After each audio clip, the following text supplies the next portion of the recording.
Buenos días, hoy 22 de abril del año 2026 vamos a iniciar nuestra escuela dominical con el título que es Dios es omnipotente.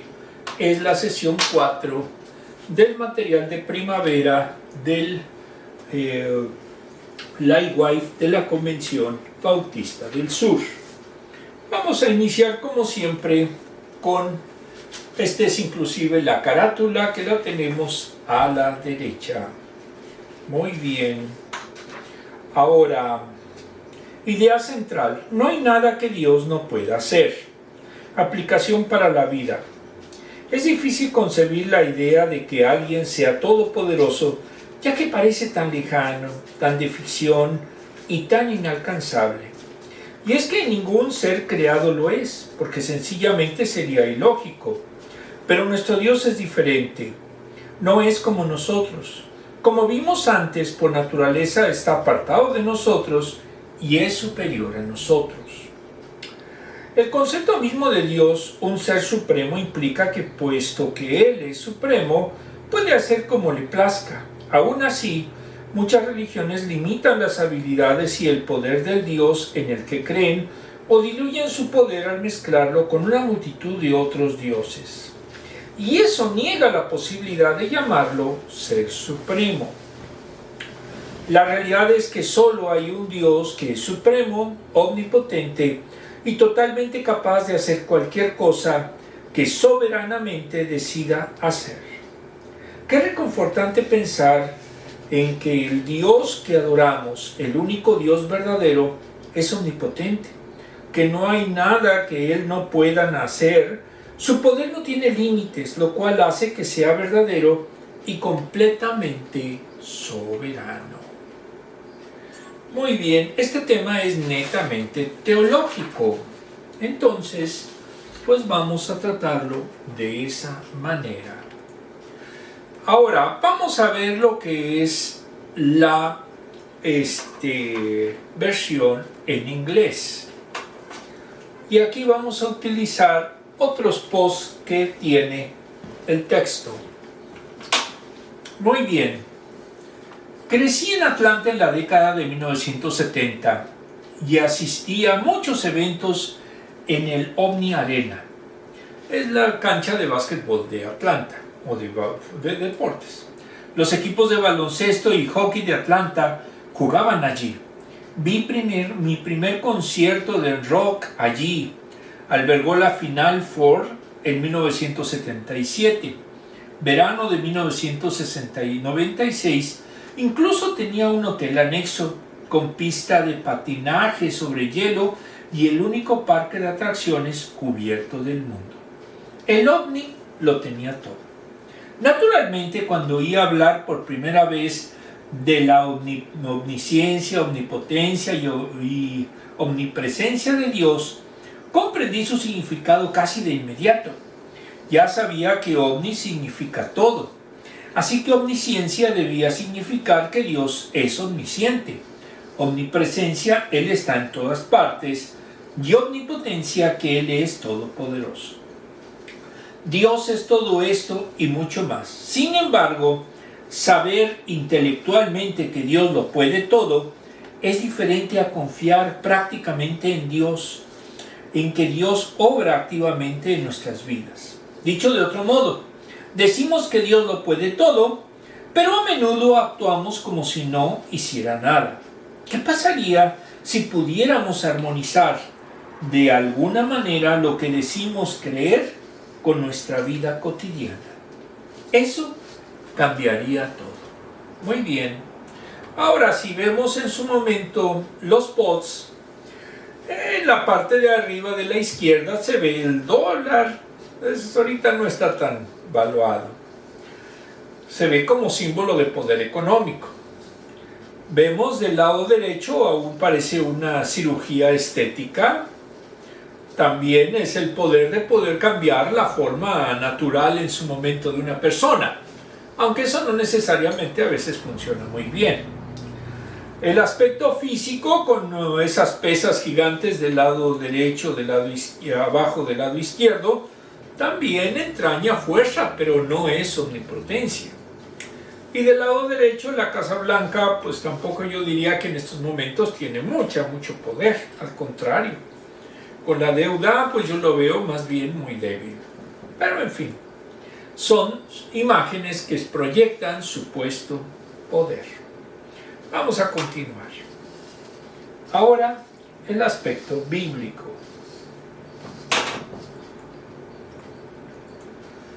Isaías 44 del 6 al 9. El Señor y los ídolos. 6. Así dice el Señor Todopoderoso, Rey y Redentor de Israel. Yo seré el primero y el último. Fuera de mí no hay otro Dios. 7. ¿Quién es como yo?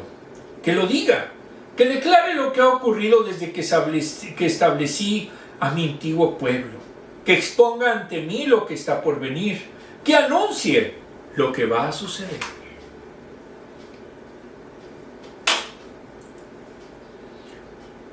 No tiemblen ni se asusten. ¿Acaso no lo anuncié y profeticé hace tiempo? Ustedes son mis testigos. ¿Hay algún Dios fuera de mí? No, no hay otra roca. No conozco ninguna.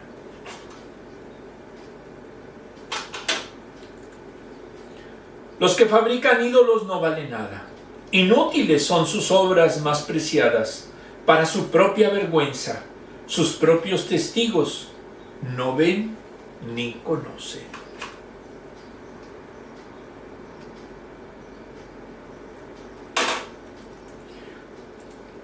¿Quién hizo un vellocino de oro en pleno desierto? ¿Porque desconfiaron de Dios y de Moisés? Sí, el pueblo de Israel. Esa es la representación, más o menos se piensa que así era.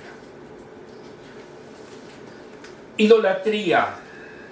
En la Enciclopedia de Imágenes y Símbolos de la Biblia de varios autores, editorial Clear, nos dice que en el Antiguo Testamento los profetas y en su momento los reyes denunciaron que los ídolos eran meros palos y piedras, obras de manos humanas. Su crítica era una especie de mofa. Antes de la batalla, Isaías 57.1, Isaías 57, Primera de Reyes 18.27. Apuntaron una y otra vez a la ironía del hacedor de ídolos que adora su propia creación, Isaías 44.19, Oseas 13.12, Habacuc 2.18. Los ídolos están en pie, callados y mudos. Son como espantapájaros en una parcela de pepinos, Jeremías 10.5. Isaías se compadece burlonamente de las bestias obligadas a transportar la carga sin valor de los ídolos, Isaías 46.1. Al ir y venir a las ceremonias, los ídolos mismos se deterioran y se convierten en ruinas, Ezequiel 6.6. Tienen rasgos humanos que no funcionan, haciéndolos parecer infrahumanos en vez de sobrehumanos, Salmo 115, 4 al 8. En el Nuevo Testamento retoma el estribillo del Antiguo Testamento, Hechos 17, 29, Romanos 1 del 18 al 21. Los ídolos son engaños, son dioses insignificantes. Solo los engañados los adoran. Y cuando lo hacen, adoran al engañador, Apocalipsis 12, 9. Los falsos dioses hacen pueblos falsos, Segunda de Reyes 17, 15. Quienes se implican en la idolatría suprimen la verdad, Romanos 1 del 18 al 25. Los ídolos están agrupados con lo mentiroso, Apocalipsis 21, 8. La adoración a ídolos es una mentira que hace que las personas se descarríen, Amós 2, 4. A pesar de ello y paradójicamente la naturaleza de los ídolos persiste y un simple trono de metal, madera, piedra, se convierte en un mal espíritu genuino. Pablo dijo que el ídolo no es nada, 1 Corintios 8:4, y que su poder viene de un demonio, 1 Corintios 10:20. Los fabricantes de ídolos son igual. Entendían que ellos habían hecho al ídolo. Por los registros egipcios y mesopotámicos, la inauguración de un ídolo requería una ceremonia elaborada, mágica y nocturna que abriría sus ojos, lavaba su boca y la dotaba de vida. Estos rituales hacían que la obra de arte fuera adecuada para la presencia del Dios. Jeremías dijo que en ellos no hay aliento de vida. Jeremías 10:14, 51:17.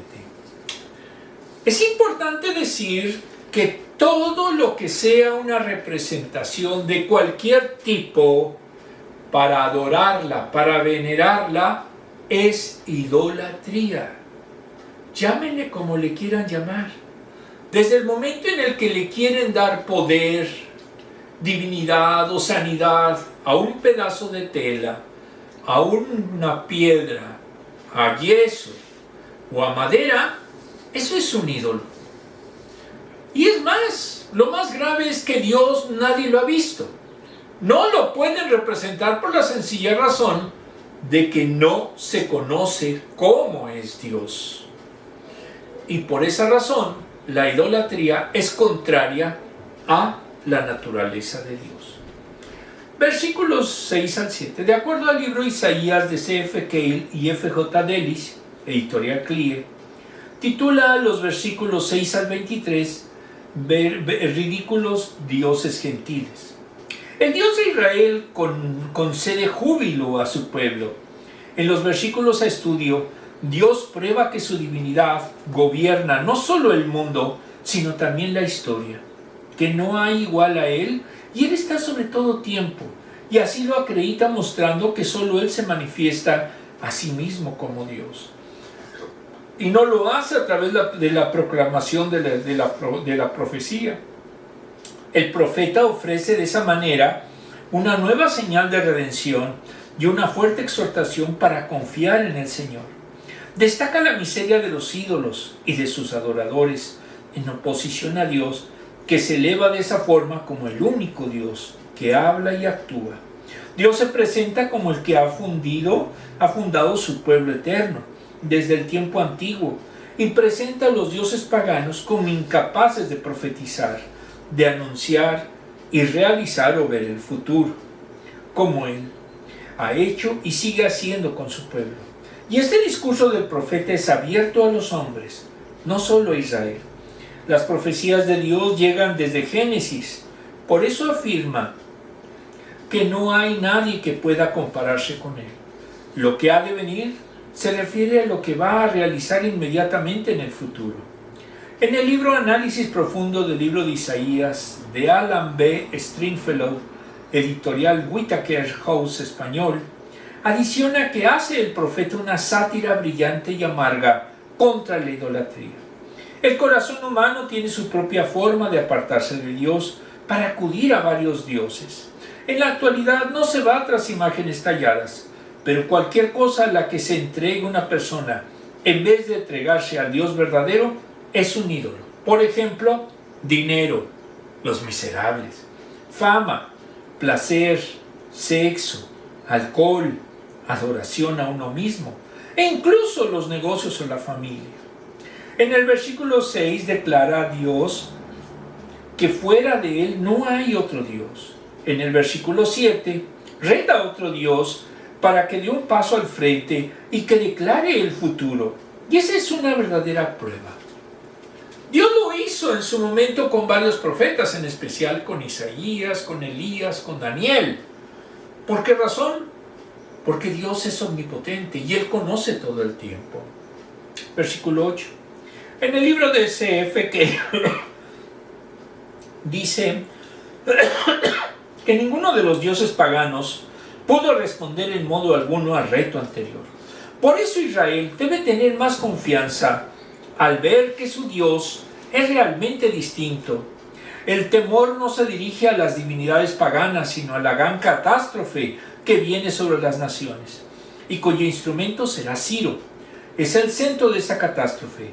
Cuando una nación tras otra vengan a ser derribadas, viendo así que sus dioses carecían de valor, Israel no tendrá nada que temer, dado que Dios no es un ídolo mudo, sino que había predicho todo esto, y lo había hecho ciertamente hace mucho tiempo.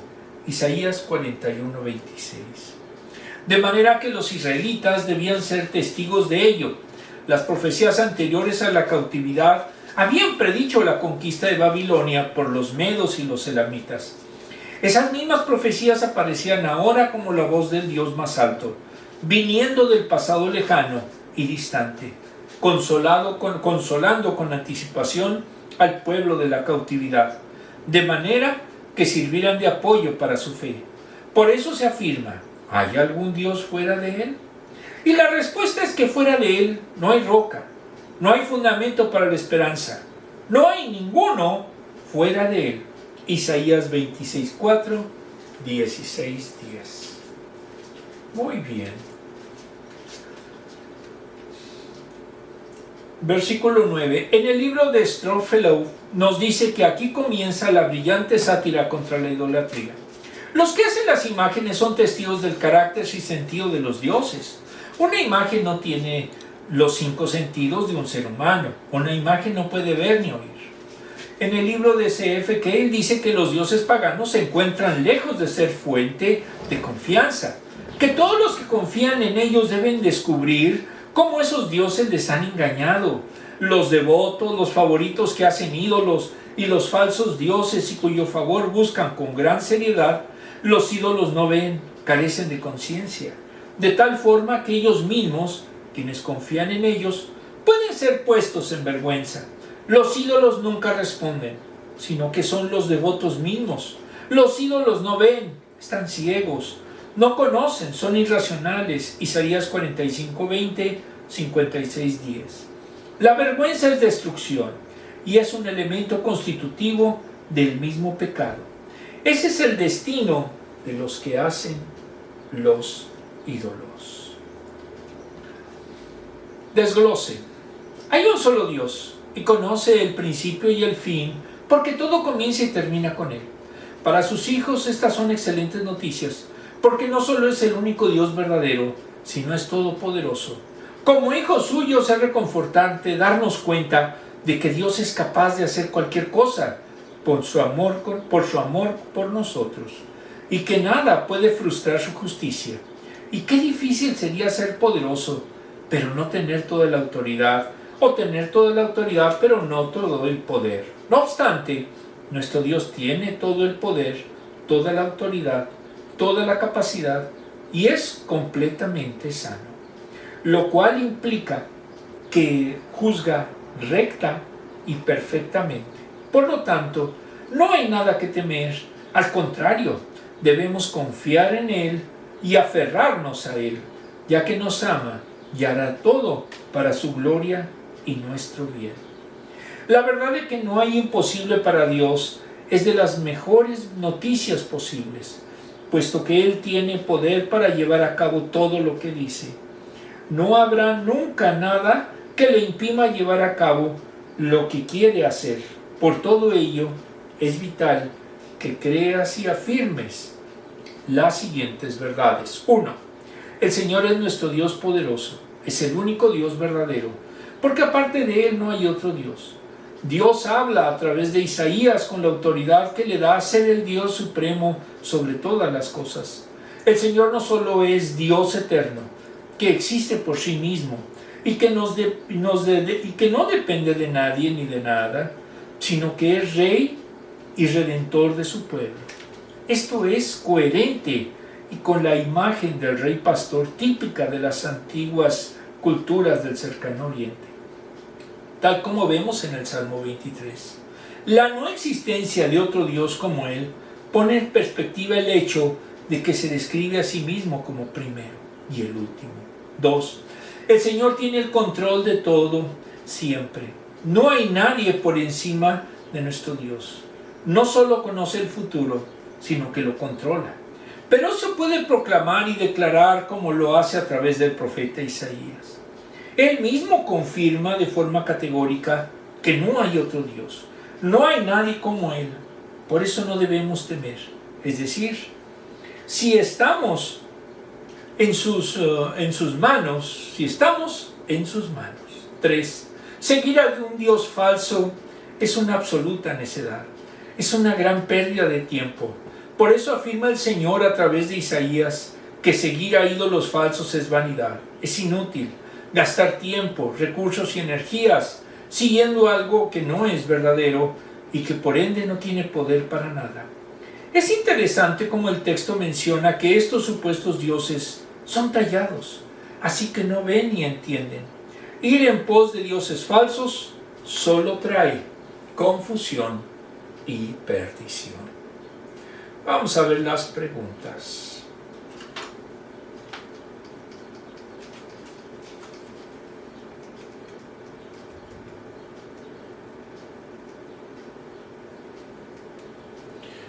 Las primeras ya hemos dicho de que son las de la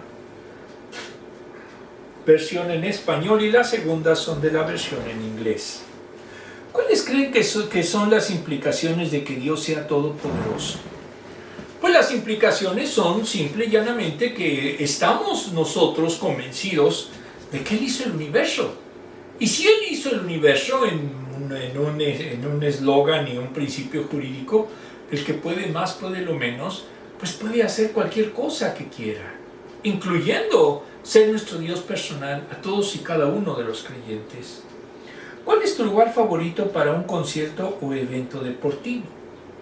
En lo personal, en la Ciudad de México existe ¿cómo se llama? El Auditorio Nacional y también existe el Palacio de Bellas Artes, que son escenarios majestuosos. Aquí en Estados Unidos no conozco muchos. De hecho, aquí en McAllen está el Convention Center, es pequeño, pero tiene algunos eventos que hemos ido a ver. 2. ¿Cómo te anima a tomar conciencia de la omnipotencia de Dios?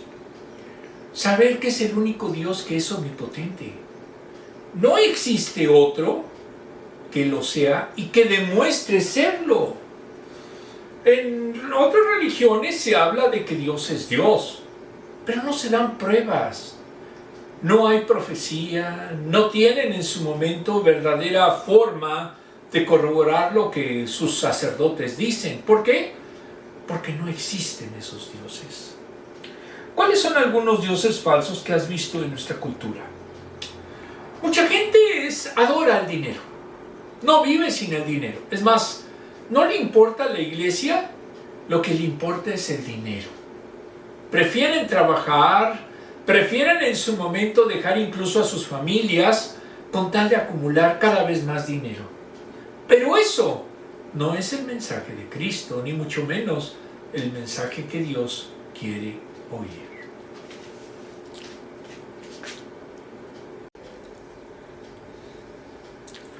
Muy bien, vamos a continuar.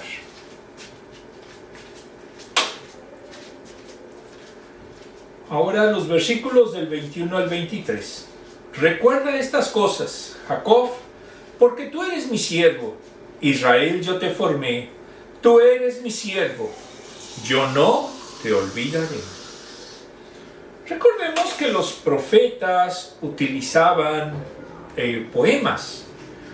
He disipado tus transgresiones como el rocío y tus pecados como la bruma de la mañana. Vuelve a mí, que te he redimido.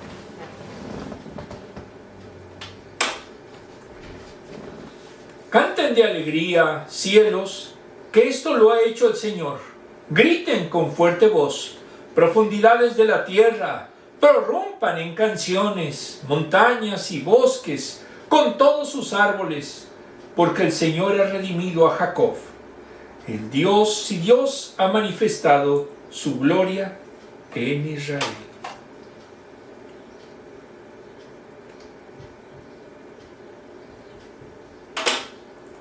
En el post dice, el Dios es omnipotente, omnipresente y omnisciente. Muy bien, vamos a ver el contexto, omnipotencia de Dios. En el libro Teología Sistemática de Millard J. Erickson, editorial CLIE, que es el que se lleva en el seminario Southwestern Baptist Theological en Fort Worth, Texas, nos dice que la idea que uno tiene de Dios es el marco del cual construiremos toda nuestra teología. Vivimos nuestra vida y realizamos nuestro ministerio. Las cualidades de Dios son las cualidades que constituyen lo que es, las características mismas de su naturaleza. Son cualidades de la divinidad en su conjunto, que no se pueden ganar o perder. Son dimensiones esenciales e inherentes a su misma naturaleza. Clasifica el autor a la omnipotencia como atributo no moral o naturales de Dios, y dentro de estos se ubica dentro de la personalidad de Dios. De acuerdo a George Nigel, Hegel creía en el absoluto, un gran espíritu o mente que contiene todas las cosas en sí mismo. La metafísica la ve en su conjunto como una gran mente pensante, y todo lo que la mayoría considera objetos finitos y personas son simples pensamientos de la mente del absoluto. Sin embargo, para él no es realmente una conciencia propia personal, propia de este ser. Ninguna personalidad con la que uno pueda relacionarse. Para la Biblia, Dios es personal. Es un ser individual con conciencia y voluntad propia, capaz de sentir, escoger y tener una relación recíproca con otros seres personales y sociales. Por eso Dios tiene un nombre que Él mismo se asigna y mediante el cual se revela a sí mismo. Por ejemplo, cuando Moisés le preguntó por su nombre, le respondió: yo soy, yo seré, Yahvé, Jehová, el Señor. Éxodo 3:14. En la Biblia aparece YWHY, entonces realmente inclusive ahorita no sabemos cómo se pronuncia.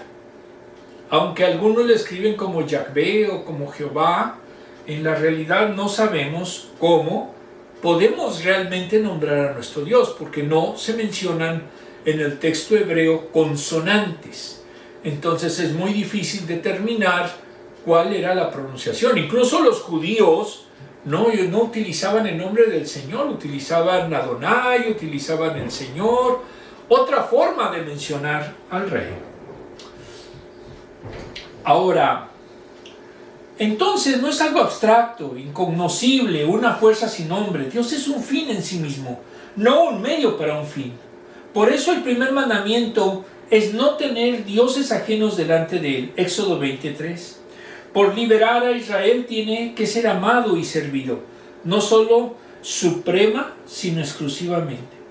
En el diccionario bíblico ilustrado de Holman, varios autores, editorial VIH en español, nos dice que la omnipotencia es la cualidad de ser totalmente poderoso y que la teología le atribuye a Dios.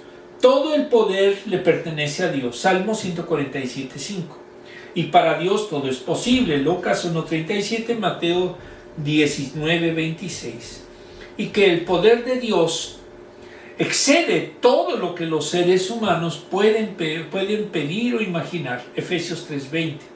Para la Escritura, la omnipotencia de Dios no es cuestión de especulación abstracta, sino una fuerza que se debe de tener en cuenta.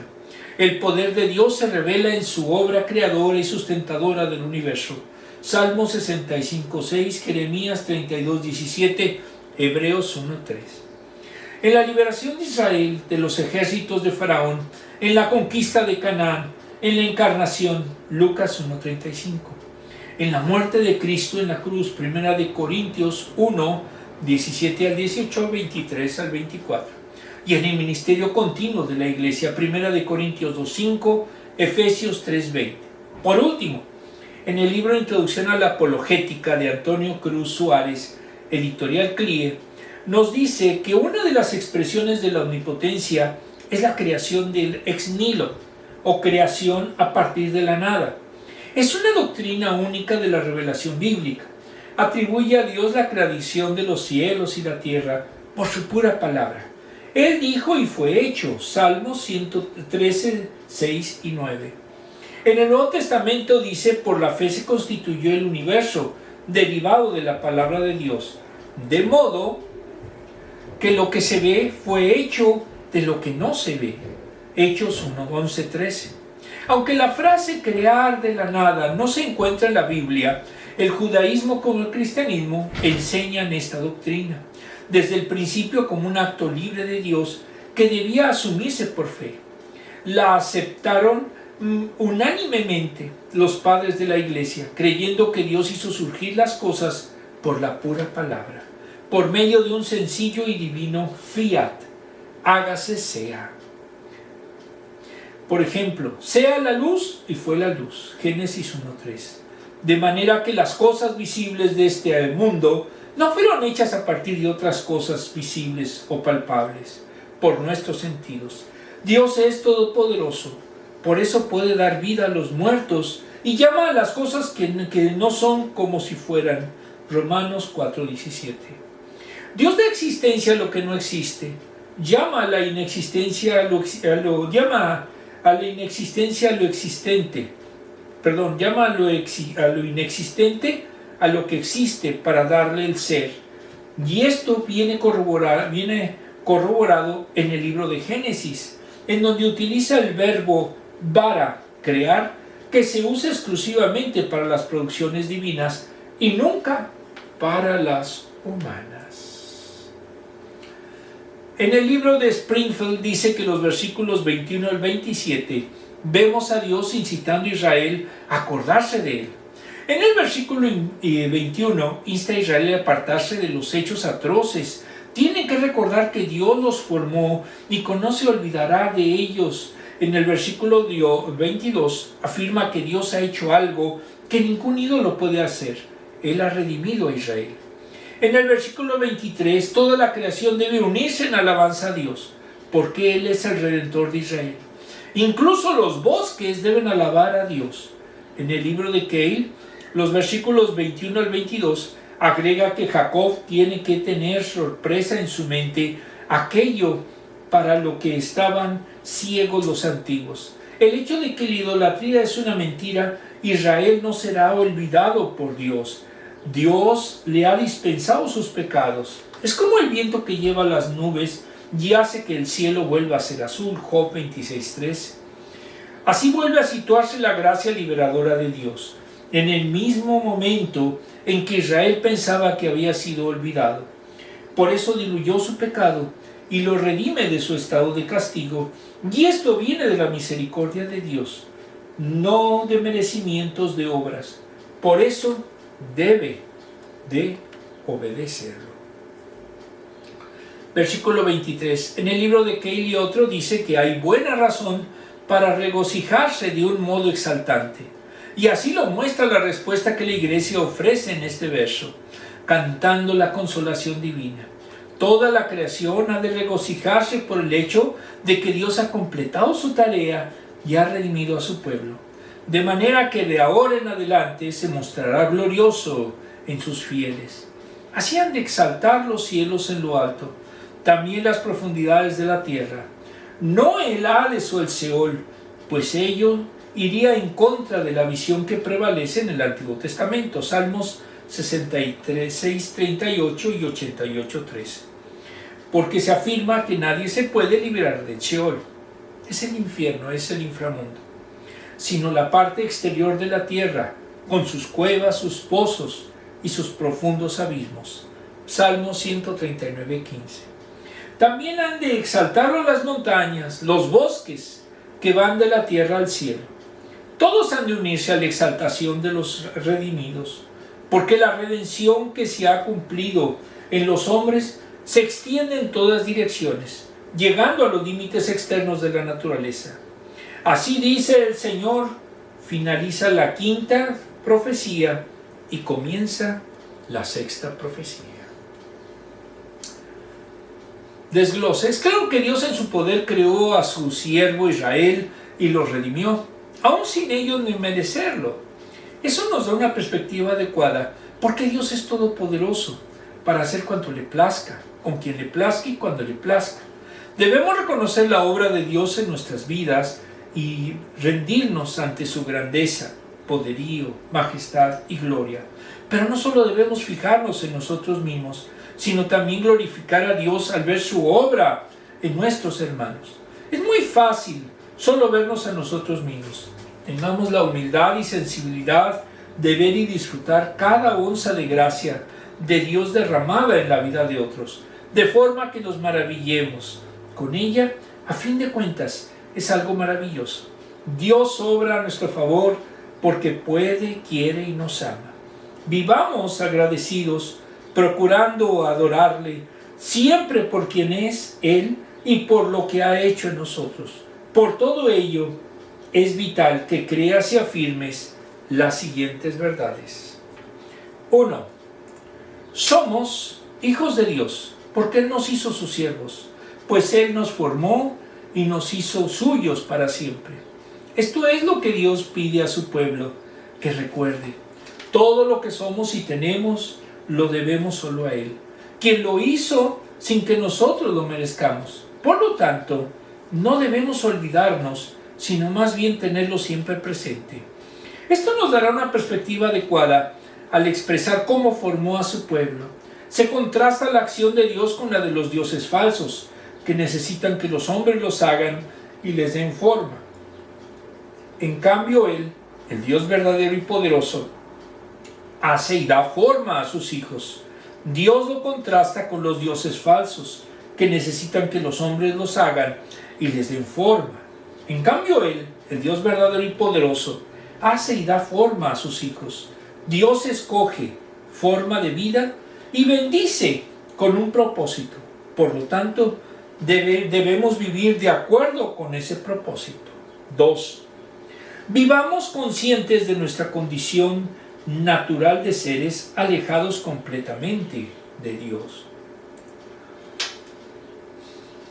en rebeldía, y de cómo Él, por amor, nos redimió para sí, perdonándonos y reconciliándonos con Él. Sin Dios nuestra vida no tiene sentido. Sin Dios en nuestra vida solo hay muerte espiritual. Somos sus enemigos. Dios ha recordado a su pueblo en el capítulo anterior que, por amor a sí mismo, Él borró sus rebeliones y las olvidó. Isaías 43:25. Solo un Dios todopoderoso y perdonador puede hacer lo que hace por sus hijos. Esto debe hacer que nos mantengamos humildes, que reconozcamos lo que somos sin Él y nos volvamos cada día a Él, confesando nuestros pecados. 1 de Juan 2:1. 3. Puesto que Dios obra a nuestro favor, constantemente vivamos glorificándole mientras tengamos aliento de vida. Al mismo tiempo, ver la obra de Dios en otros siempre debe ser motivo de adoración a Dios. Dios es glorificado en su pueblo por su obrar, por su paciencia y por su gracia, obrando a su favor. Dios muestra con absoluta claridad que Él es el que hace todo. Por eso, la gloria es solo de Él. No hay nadie más digno, más santo, más fuerte y poderoso. Por eso se invita a toda la creación a unirse en adoración al Rey de Reyes. Los impíos usan árboles para hacer ídolos. En cambio, Dios invita a los árboles a adorar al Dios verdadero. Vamos a hacer aquí una pregunta. Ya vimos, la primera es de la versión en inglés, en español, y la segunda de la versión en inglés. Muy bien. ¿De qué manera reconoces el poder de Dios obrando a tu favor? Bueno, lo podemos nosotros ver cuando tenemos la fortuna de estar en una familia. La familia es un gran honor y es un gran poder y es un privilegio porque no todos tienen en su momento familia. Es poderoso porque en su momento Él ha permitido que tengamos un techo, que tengamos comida, que tengamos lo suficiente para poder estar en estos momentos aún de crisis. ¿Qué papel juega el recuerdo en nuestro crecimiento espiritual? Recordar que Dios hizo todo nos permite entender que el destino de nosotros está en Él. Y si verdaderamente creemos, pues debemos estar siempre a su lado y siempre buscando la manera en que podamos verdaderamente seguirle adorando como Él lo ordena. Vamos a continuar ahora con el aspecto de los versículos. Ven los últimos versículos, versículos 24 al 28. Jerusalén vuelve a ser habitada.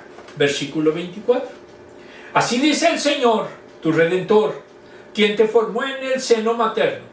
Yo soy el Señor que he hecho todas las cosas. Yo solo desplegué los cielos y expandí la tierra. ¿Quién estaba conmigo?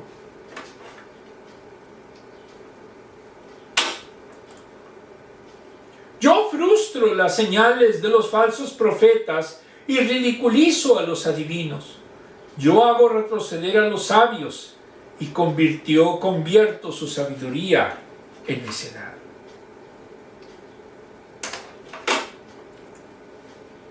Yo confirmo la palabra de mis siervos y cumplo el consejo de mis mensajeros. Yo digo que Jerusalén será habitada, que los pueblos de Judá serán reconstruidos y sus ruinas las restauraré. Esto lo dijo 200 años antes de que sucediera. Yo mando que se seque lo profundo del mar y ordeno que se sequen sus corrientes.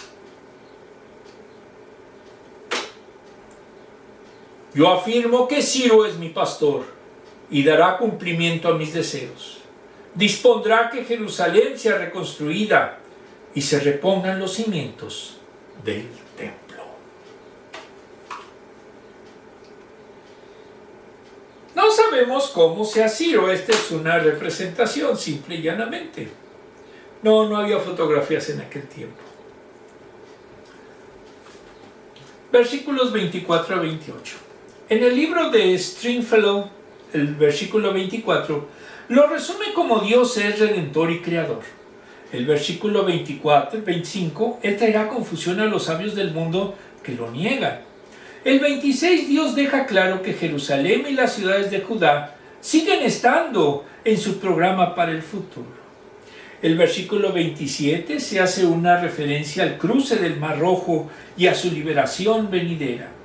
El versículo 28 profetiza relativa a Ciro. Se le nombra aquí 200 años de nacer.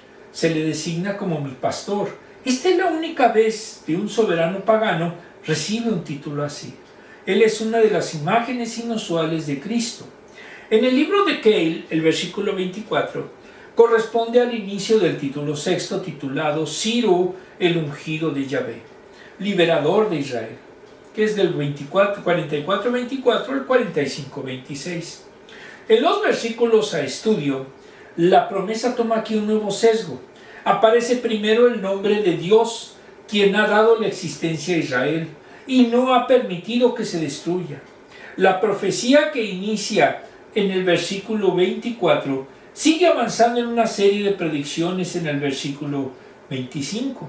En concreto afirma que no hay nada que no provenga de su poder, de su sabiduría, como su causa primera. Él solo ha desplegado los cielos, el que ha hecho la tierra como una gran llanura para él mismo, y de esa forma ha realizado su obra por sí mismo, a solas. En el versículo 25, Dios, que prueba su existencia a través de la creación, al Dios que la prueba mediante la historia, y que lo hace obviamente oponiéndose a los adivinos y sabios caldeos, Isaías 47 del 9 al 10, que dirigían a la orgullosa Babilonia, ofreciéndole los más espléndidos y esperanzadores pronósticos que no contenían verdad alguna. Él aparece como el que deshace, el que establece los signos o pruebas maravillosas de la misión divina que aducían los falsos profetas por medio del fraude o la hechicería. En el versículo 26 traza un contraste entre los adivinos y sabios paganos y el siervo del Señor con sus mensajeros. El siervo aquí es el mismo Israel, en la línea de 42:19, pero solo de un modo relacional, en cuanto portador de la palabra profética. Entonces sus mensajeros, que son los profetas de Israel, llamados por Dios, en el centro En el centro de Israel, del siervo, se expande a los mensajeros que marcan a todos los profetas y posiblemente se refieran a sí mismo. Isaías 23. En el versículo 27 se vuelve otra vez de la restauración de Jerusalén y de las ciudades de Judá a la conquista de Babilonia por Ciro. Secan los ríos hace referencia a la división del Mar Rojo, Isaías 51:10, 43:16. Pero aquí se refiere a lo que en el futuro, Isaías 42:15 y 50, es decir, al hecho que el Éufrates quedó seco cuando Ciro dirigió sus aguas al estanque ampliado de Sefarbaim, de forma que el agua del río tuviera un pie de profundidad y los soldados de Ciro pudieran atravesar el cauce del río a pie. Esto lo dijo Heródoto. Por esta visión, los exiliados judíos saldrían también a pie de la prisión de la ciudad imperial, que antes se hallaba rodeada por el cauce natural del río y de los canales artificiales de las aguas. Isaías 11:15. El carácter especial de la promesa alcanza su mayor altura en el versículo 28. Se llama a Ciro como liberador de Israel. Lo llama mi pastor, nombrado por Dios, aquel que realizará su voluntad. Ciro cumplía así la voluntad divina, en la medida en que él dijo que Jerusalén debería ser edificada y se ha puesto el fundamento del templo. Y según Josefo, Ciro envió a los judíos a su tierra nativa. Cuando Ciro leyó esto y admitió el poder divino, tuvo el gran deseo y ambición de realizar aquello que estaba escrito. Según Creicas y otros autores, Ciro significa sol. Pero todo lo que puede afirmarse en esa línea es que su nombre suena como el nombre del sol y no tiene ese significado semánticamente. En el valle de Warnhaf, no lejos del mausoleo de Ciro, que contiene el ataúd con el cuerpo del rey, aparece en un bloque de mármol que dice: yo soy Kurú, el rey de los Aquemenidas. Incluso hay un río que se llama Kur. Incluso se cree que el rey tomó el nombre de ese río, cambiándose el nombre del Agradates por el de Ciro. También es posible que haya conexión entre ese nombre y el título de príncipe, Kurú, en la India. Reflexión del libro ¿Cómo sería mi iglesia si Jesús fuera mi pastor?, de Pablo Masini, editorial Klieger. Tomamos el tema Jesús recorría ciudades permanentemente y misionó a partir del amor y la misericordia, parte 3 y última. En cuanto a la designación de liderazgo, tenía en claro el sacerdocio de todo creyente, 1 de Pedro 2:5, pero no priorizaría las designaciones por su simpatía, influencia y amiguismo, ay, si esto lo hicieran los pastores, sino por la dirección del Espíritu Santo y conforme a la manera como éste reparte los dones y ministerio en la iglesia. Lucas 6, 12 al 14. Dice el texto mencionado, cita: él fue al monte a orar y pasó la noche orando a Dios, y cuando fue de día llamó a sus discípulos y escogió a 12 de ellos, a los cuales también llamó apóstoles. Se cierran las citas. Lo que siempre nos hemos preguntado, bueno, ¿y cómo eligió a Judas? ¿Se equivocó en su momento Jesús? ¿O era algo que él sabía que se había profetizado? No lo sabemos. Como no podía ser de otra manera, Jesús designó a sus discípulos, luego de un tiempo de profunda oración y dirección del Espíritu Santo. La elección era vital. Los discípulos serían, en definitiva, aquellos que, dirigidos por el Espíritu Santo, iniciarían la iglesia y darían testimonio del nombre de Jesucristo a las naciones. Y así lo hicieron.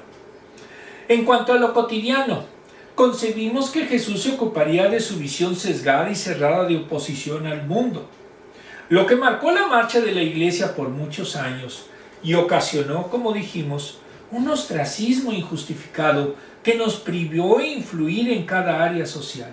Por años, vimos al mundo como algo malo, con foco en una errónea visión pietista de alejamiento y separación, sin entender que Jesús nos lanzó a estar en el mundo, sin ser del mundo.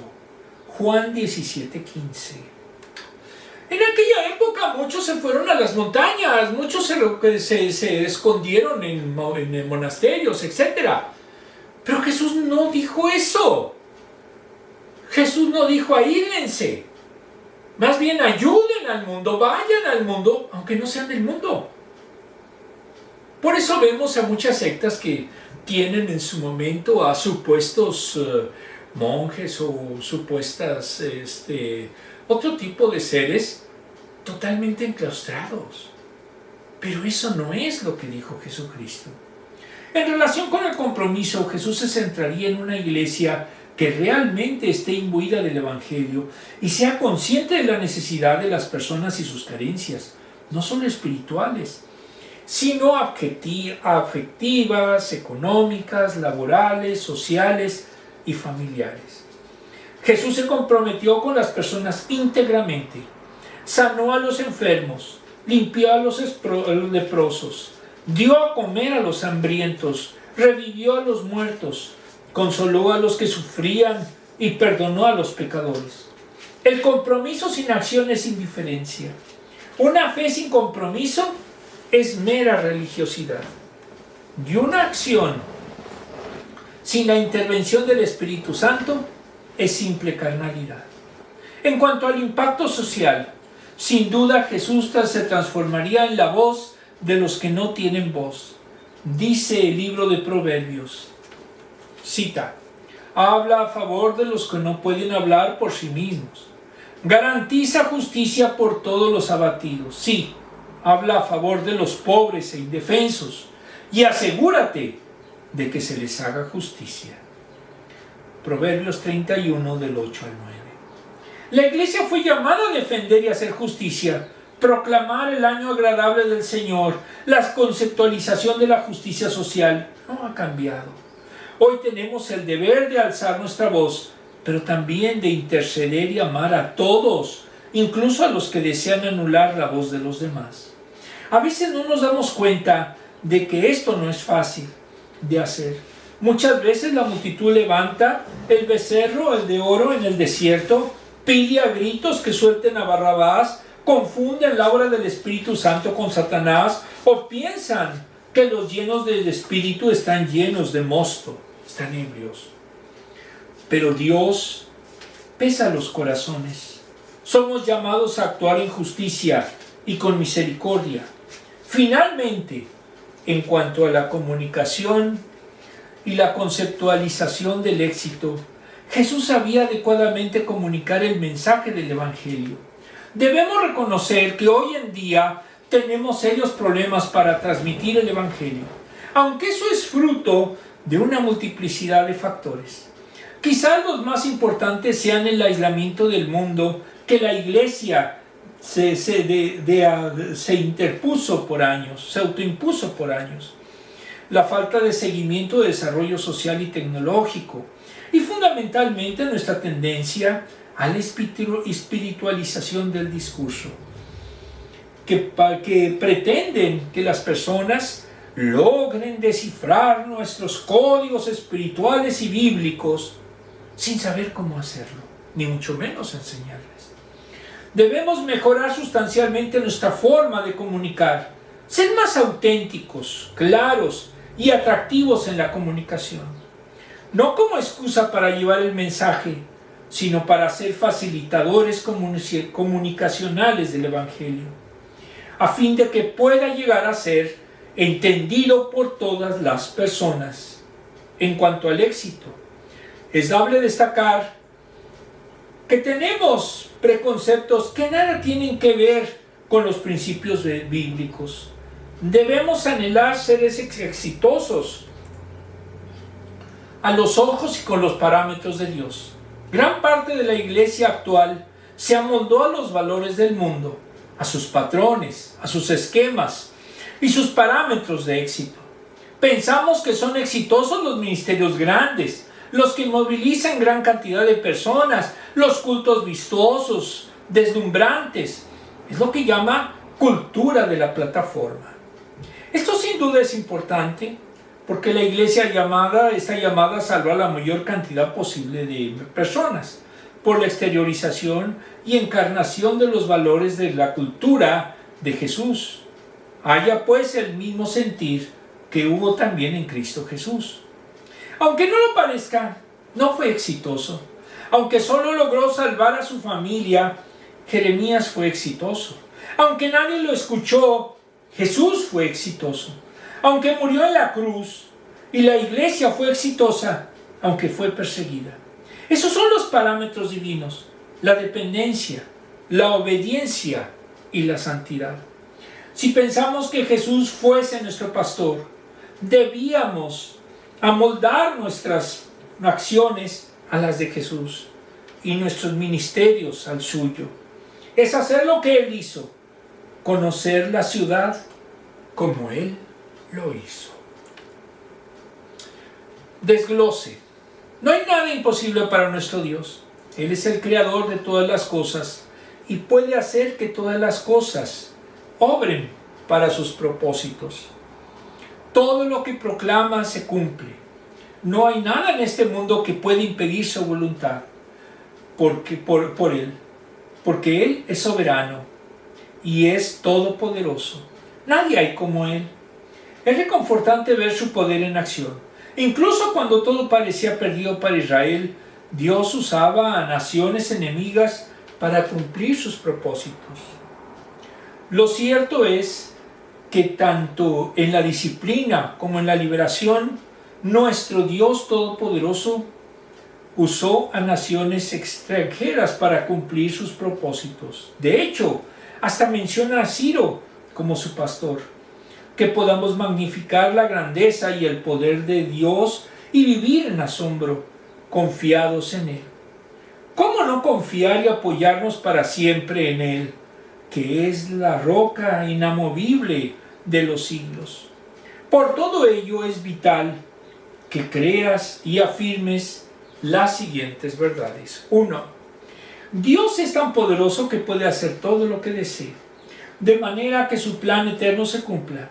Dios redime y salva, restaura y controla, da sabiduría. Dios dice de sí mismo que Él es el que lo hace todo. Nadie puede ni ha podido jamás afirmar esto. Las palabras de Dios acerca de cómo formó a Israel desde el vientre evocan dos ideas. Por un lado, les recuerda que fue Él quien los formó en el vientre de sus madres. Salmo 139 del 13 al 16. Y por otro lado, como su hacedor, les recuerda que hizo de ellos un pueblo. Deuteronomio 7 del 6 al 8. El poder de Dios es grande, no solo crea, controla y redime, sino que en todas las imágenes que comunica hacer, ver los cielos y la tierra como algo tan sencillo que Él solo los tuvo que extender. 2. Dios es tan poderoso que lleva a cabo todo lo que ha dicho que hará. No hay nada que se le escape. Él tiene el control de todo en su providencia y va a hacer todo según el plan de su voluntad soberana. No hay impedimento para Dios. No hay adivino que pueda contra Él, ni sabiduría que sea mayor que la suya. Él siempre ha cumplido su palabra y no habrá impedimento cuando le dice a Jerusalén que sería habitada y a las ciudades de Judá que serían reconstruidas. Su mensaje traerá esperanza a su pueblo, aunque parecía una causa perdida. No hay masa de agua, por ejemplo, que sea impedimento alguno, como tampoco lo fueron el Mar Rojo y el Jordán. 3.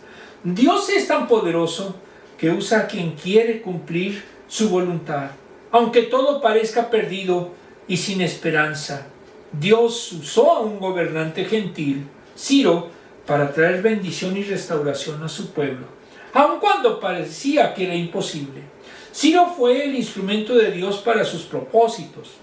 Si esto no es evidencia de su poder, ¿qué más podría serlo? Nótese cómo Dios se presenta a sí mismo como quien tiene el control de todas las cosas en todo momento. Y esto es algo en la historia de Israel que es totalmente increíble. ¿Cómo se profetizó que un Ciro iba a destruir al imperio de Babilonia, que en ese tiempo era una potencia en todo el orden? Esto demuestra lo poderoso que es nuestro Dios. Las últimas preguntas.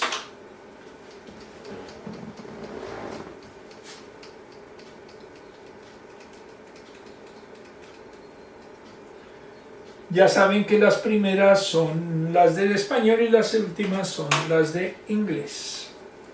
¿En qué momentos desafías del poder de Dios? Más bien que desafías. Bueno, nosotros muchas veces vemos cosas que pensamos que son imposibles.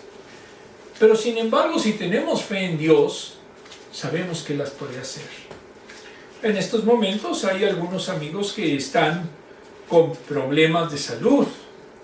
Y pues tenemos que orar por ellos porque sabemos que Dios es el médico que puede sanarlos, más de lo que puedan hacer humanamente las medicinas o los tratamientos. En Dios confiamos y en Dios creemos. ¿Cómo estos versículos desafían la visión que el mundo tiene del poder? Porque lo importante es creer que Dios es capaz de hacer todo lo que su voluntad nos lo anuncia. Y la voluntad de Dios está anunciada en la palabra. Entonces, todas las profecías que aparecen allí son factibles de realizar porque Dios las puede realizar. ¿Cómo afecta tu vida la idea de que perteneces al Dios Todopoderoso? Bueno, pues debemos de tener confianza. Tenemos la idea de que no va a ser llegado el fin de nuestras vidas lo único que veamos.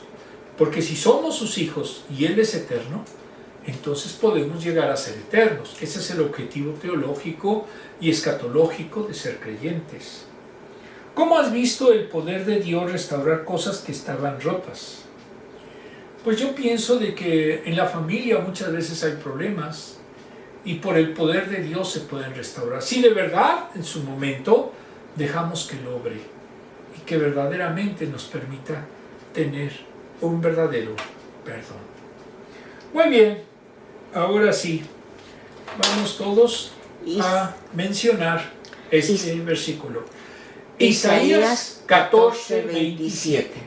Si lo ha determinado el Señor Todopoderoso, ¿quién podrá impedirlo? Si Él ha extendido su mano, ¿quién podrá detenerla? Isaías 14:27. Amantísimo Padre, te pedimos en estos momentos en que el mundo está envuelto en un conflicto que parece estar a un paso de iniciar la Tercera Guerra Mundial, que con tu poder puedas verdaderamente detener a todos los contrincantes, que tú permitas que no aprieten ese botón fatídico de destrucción masiva que son las armas nucleares. Porque el momento en el que alguien lo haga, en ese instante, la civilización como la conocemos desaparecería. Señor, te pido que tú pongas cordura, que tú pongas en su momento conciencia, pero sobre todo, que tú pongas los medios para poder detener esa conflagración. Todo esto, Señor, te lo pido en el sagrado nombre de nuestro Señor Jesucristo. Amén. Nos vemos el próximo domingo, si es que no hay la Tercera Guerra Mundial.